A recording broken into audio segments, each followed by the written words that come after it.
Une petite fille disparaît. Personne ne la voit pendant presque 1 an. Et ses parents continuent de vivre.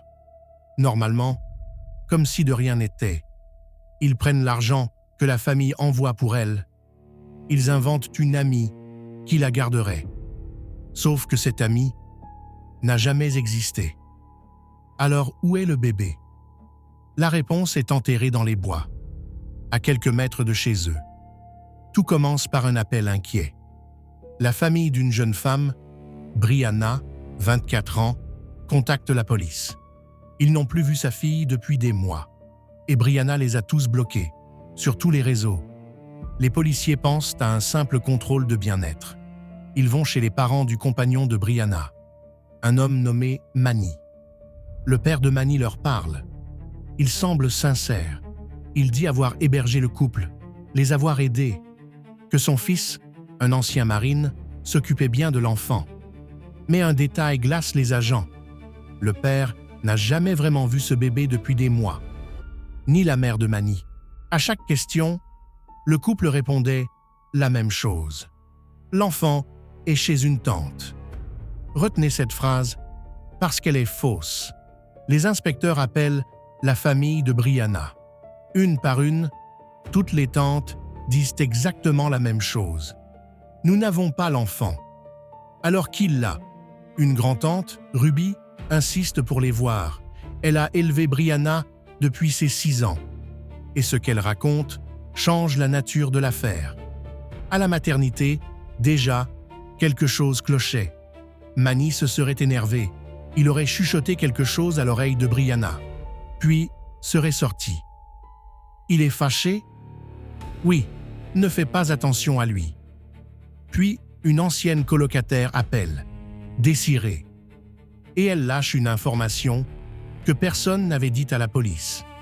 Manny aurait déjà eu un autre enfant. Un enfant qu'on lui aurait retiré. Pour maltraitance. Réfléchissez une seconde. S'il avait déjà perdu la garde d'un enfant, qu'est-il arrivé à celui-ci? La police finit par localiser le couple, dans une caravane, celle du père de Manny. Et quand Brianna et Manny sortent, ils savent déjà pourquoi la police est là. Ils ont une histoire toute prête. Le bébé est chez une amie, Maria. Alors, les inspecteurs les séparent. Et là, tout se fissure. Brianna dit que l'enfant a été confié à cette amie à un moment. Manny, lui, donne une période complètement différente. Aucun des deux ne peut décrire cette amie. Aucun ne peut prouver qu'elle existe.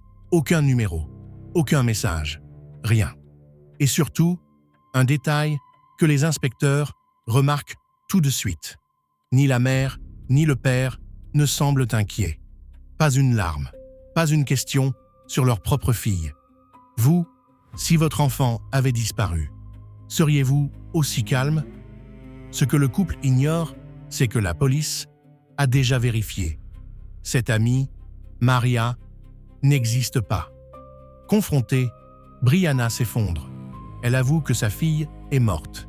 Sa version, elle se serait endormie sur le bébé. Un accident, un étouffement. Paniquée, il l'aurait enterrée dans les bois. Et elle insiste, encore et encore. Manny n'y est pour rien. C'est moi seule. Elle conduit les enquêteurs jusqu'au lieu. Sous un rocher, dans la forêt, elle avait même marqué l'endroit. Étrangement, Manny refuse de venir. Il attend dans la voiture. Pourquoi l'homme reste-t-il en retrait si ce n'était vraiment qu'un accident? Et puis les enquêteurs font un choix risqué. Ils laissent le couple repartir. Libre. Pas par négligence, par calcul. Sans autopsie, sans cause de décès, une arrestation trop tôt ferait tout capoter. Mais ce choix a un prix.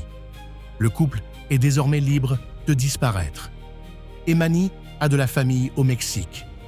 Ruby, elle, apprend la nouvelle sur son lieu de travail. Que la petite qu'elle rêvait d'élever est morte. Sa réaction est un torrent de chagrin. Tout ce que la police n'a jamais vu chez les parents. Et elle les avertit. Ils vont fuir. Il a de la famille au Mexique. Enfermez-les. Elle avait raison. Les semaines passent, le couple s'évanouit, introuvable.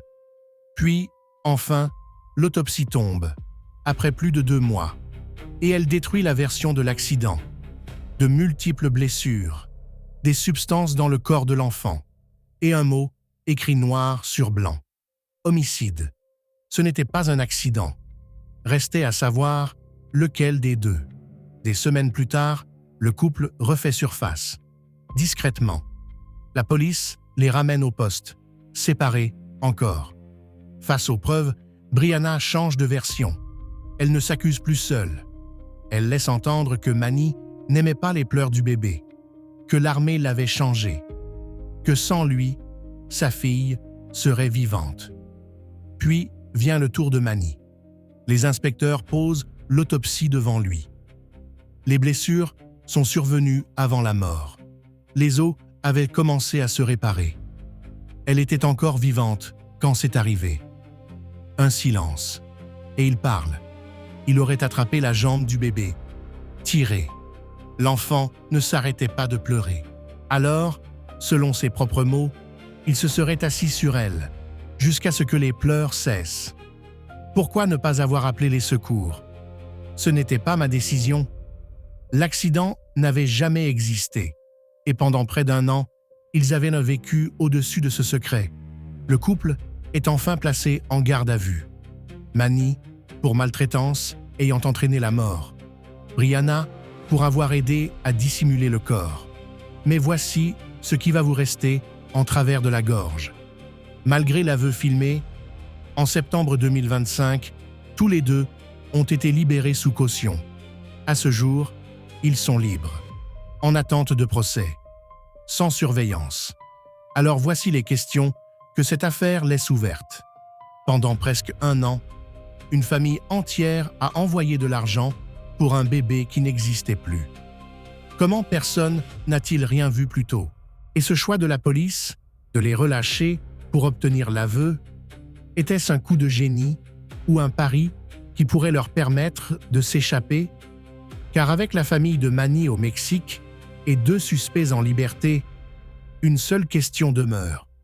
Se présenteront-ils vraiment devant un juge ou ont-ils déjà commencé à disparaître? Dites-le nous en commentaire.